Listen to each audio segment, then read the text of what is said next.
Leadership. I met with Speaker Burns today, talking a little politics and post-session stuff, and just the leadership we have in the General Assembly is incredible.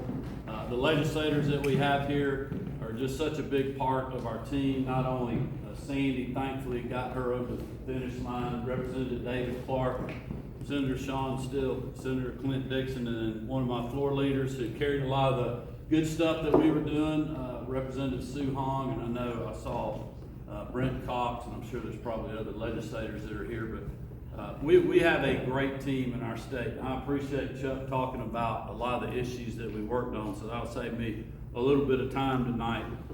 But I am here because we only got these things done because we had the majority and because we had great legislators, and we cannot lose that. And we need to, I'm so excited and thankful that you all are working hard in 2025 for the 2026 election in this environment. We cannot wait to start campaigning. We cannot wait to start raising money. We cannot wait to start doing all the fundamentals that we need to do to win tough races, because it is a challenge out there. It's amazing what we did last election cycle. And not only Sandy's seat when she upset a Democratic incumbent, but we held 3 incumbent House members in districts that Kamala Harris beat Donald Trump in. And that is because we had a lot of money, we had great candidates, and we had a great record to run on. And we also told people what they would do if they sent us back. And that's what we did. Like Chuck said, we did another 20 basis point tax cut on personal and business tax. I will remind everybody in here too, just a good talking point, most of the Democrats supported the personal income tax reduction. Most of them voted against the cut in the corporate tax.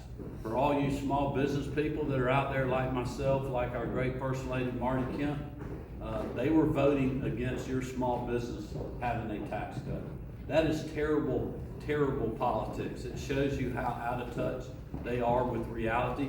They think you're the big, multi-billion-dollar corporations, and you don't deserve a tax cut. We think absolutely the opposite of that. We know that you're going to pour that money back into your people and your business to making capital investments and expenditures, which drive tax revenue and growth in our state. And you're going to grow your business and hire more people and make these communities great. I know we have a lot of local elected officials, mayors and city council, county commissioner folks here with us. Thank y'all.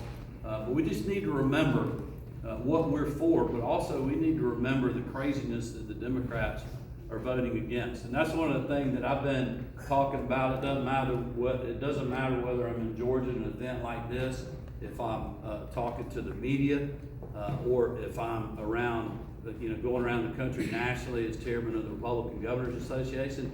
I'm telling people, you look at the states that are run by Republican governors and Republican legislators, they're in the South. And that's where the growth of the country is. That's where the majority of the jobs outside of government hiring have been created in states like Georgia, because we have a great business environment, we have great policies, we have great leaders in the General Assembly and in these governor's races that are setting this policy. And they're done things like us. For the 3rd year in a row, we did, as Chuck mentioned, $1 billion tax rebate. Over the last 3 years, we've given or saved you all, the taxpayers, almost $8 billion. That is on top of fully funding our schools, putting almost $2 billion into infrastructure projects that we paid with cash. Chuck mentioned, I bet we're the only state in the country that hasn't had to bond capital projects the last 2 years in the state of Georgia. We have used cash to pay for that. It's normally between $900 million and $950 million a year. That will save you all, the taxpayers, $150 million a year for the next 19 to 20 years, because we didn't have to go borrow any money. And it also keeps us in a very great fiscal standpoint, AAA bond ratings and everything else. But the bond ratings, they don't have to rate you when you're not buying bonds, because we were paying cash. I mean, there's no other state that's doing that. And you look at the blue states that are run by bad governors and have bad leaders in the General Assembly, like California, Illinois, New York, New Jersey, even Maryland, who had a Republican governor, 4 years ago. Now they have a Democratic governor. They've gone from having a budget surplus and cutting taxes to where now they have a budget deficit. They're having to raise taxes to pay for that budget deficit. And in Georgia, we're cutting taxes, giving a tax refund, and did a 20 basis point tax cut. And that is what you're gonna get with us in charge, with re-electing these great legislators that are here. And if you wanna go the other way of California or whoever, vote for the Democrats. But I don't think Georgians want that. I think they like the leadership that we've had of, having a good education system, so we're preparing the job creators with the workforce that they need. We are pro-law enforcement. We back the blue. We're gonna stand up and make sure that we support our local communities being safe. I thought it was incredible today when, I was reading a little about Keisha Lance Bottoms, great person, bad mayor. I mean, literally almost the city got burned down on her watch. We had opened businesses back up during COVID, and she was trying to close them back down.